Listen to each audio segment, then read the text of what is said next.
Gua akan bahas lagi Get Rich Slow, cara lambat jadi kaya. Temanya, gimana bisa punya channel dengan ratusan ribu subscribers, video dengan jutaan views, atau blog dengan puluhan ribu visitor.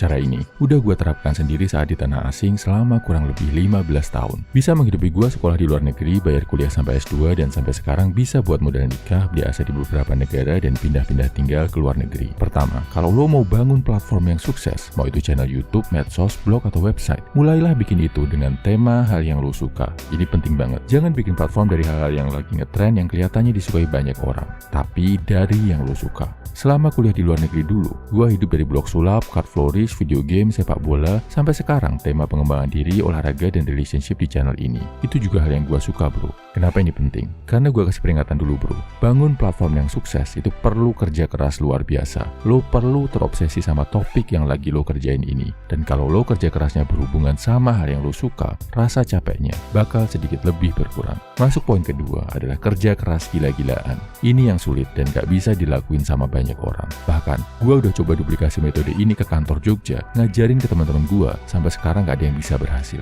Kenapa? Karena gak ada yang kuat ngelakuin kerja keras segila gua. Jadi gini bro, saat bikin platform baru, fokus utama gua adalah jumlah konten. Kenapa?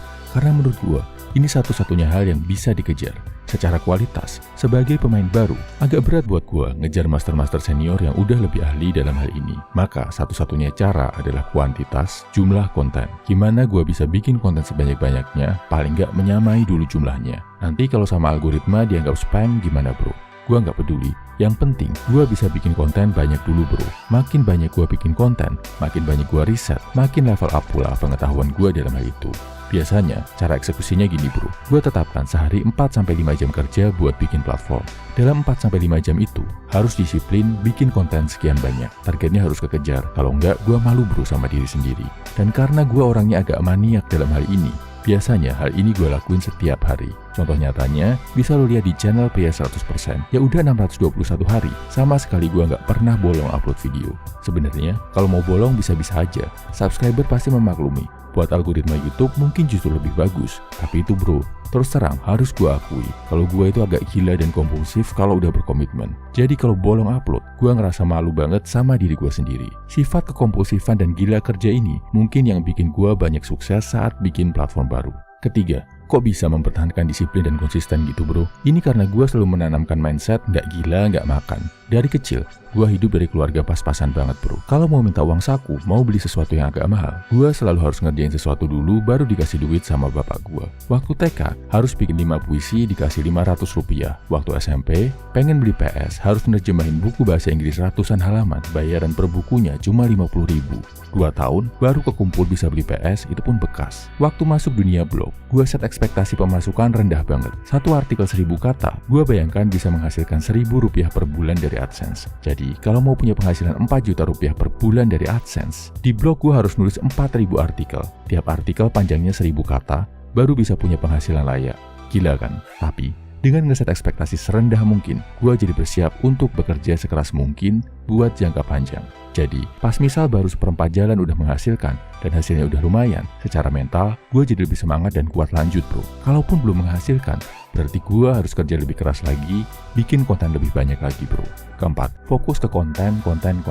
Gue fokus utamanya adalah gimana bisa bikin banyak konten yang kualitasnya bagus, yang bermanfaat, mendidik, atau menghibur orang-orang yang udah nonton. Zaman ngeblog dulu, gak pernah gue mikirin SEO, beli backlink, spam promosi ke kanan kiri. Gue fokus aja nulis konten, biar Google yang bantu nyebarin konten gue. Sama kayak YouTube ini, gue juga gak pernah lihat algoritma pakai hashtag-hashtag tertentu promosi kanan kiri. Intinya, cuma fokus bikin konten yang banyak dan yang bagus. Kelima, biar gak burnout kecapean di tengah jalan gimana? Istirahat, hibur diri bro. Gue membatasi, maksimal 5 jam sehari buat ngerjain hal ini, tapi bener-bener efektif. Di luar ini, menghibur dirinya, ini bisa cukup lama, bisa 4-5 jam sehari. Nah, di sini sebenarnya bumbu rahasianya bro. Apa yang dipakai buat menghibur diri? Jawabannya, hal yang ada hubungannya sama platform yang gua kerjain. Misal, gua lagi garap blog tentang sepak bola. Gua menghibur dirinya dengan nonton video dokumenter sepak bola, main video game sepak bola, atau nonton pertandingan bola. Begitu juga sekarang, saat garap channel Pria 100%. Gua pastikan, gua menghibur diri dengan cara workout, nonton film yang membahas karakter pria berkualitas,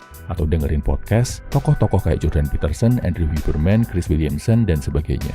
Jadi, menghibur diri sekaligus belajar. Gua kerja ke platform sehari 5 jam, belajarnya juga 5 jam sambil belajar sambil terhibur. Hari berikutnya udah fresh, udah dapat materi baru, udah siap bikin konten gila-gilaan lagi. Ini makanya di awal gua tekanin banget, pentingnya bangun platform dari hal yang lo suka. Karena kalau lo udah suka, proses kerja keras lo, proses belajar lo, rasanya jadi kayak main-main dan menghibur diri. Rekap ya bro, ini framework atau kerangka kerja gua saat mau bikin sebuah platform baru yang sukses dengan ratusan ribu subscribers, visitor, views, atau followers. Pertama, pastikan lo ambil tema yang lo sukai. Kedua, siapkan diri buat kerja keras gila-gilaan bikin konten sebanyak-banyaknya. Ketiga, tanamkan konsep, gak gila gak makan, gak kerja keras gak sukses. Keempat, fokus ke konten, jangan ke algoritma dan lain-lain. Kelima, biar nggak burnout, jangan lupa hiburannya bro. Banyak juga nggak apa-apa, dengan catatan yang jadi hiburan adalah hal yang berhubungan sama platform yang lo garap. Gua sadar, cara kerja gua yang obsesif kompulsif, agak gila, bahkan cenderung mania. Ini nggak cocok dikerjain sama semua orang bro. Bayangin aja, 5 jam kerja, 5 jam belajar, nggak ada jeda setiap hari. Biasanya setelah 6 bulan atau 180 hari, baru kelihatan hasilnya bro. Di luar itu, masih harus tetap ngerjain kerjaan lain buat bertahan hidup, masih harus kuliah, olahraga, masih harus mikir gimana caranya survive di tanah asing. Kalau nggak kuat, bisa stres, depresi, tipes, kena mental. Jadi, jangan ditiru mentah-mentah ya bro. Tapi setidaknya, lo bisa lakuin yang kira-kira cocok sama cara kerja lo. Menurut gua, cara ini nggak ideal. Bahkan gua rasa bego banget di beberapa poin. Nggak cerdas, kolot, kemungkinan gagalnya tinggi. Tapi, karena cara ini cocok sama sifat, latar belakang, dan kepribadian gua, makanya sejauh ini bisa berbuah manis. Next, di Get Rich Slow, gua bahas mendalam tentang cara bikin konten yang berkualitas. Gimana urut-urutan kerja gua, pola berpikir gua, dari ide mentah sampai bisa dieksekusi jadi sebuah konten yang bagus. Salam everyman, semangat bro.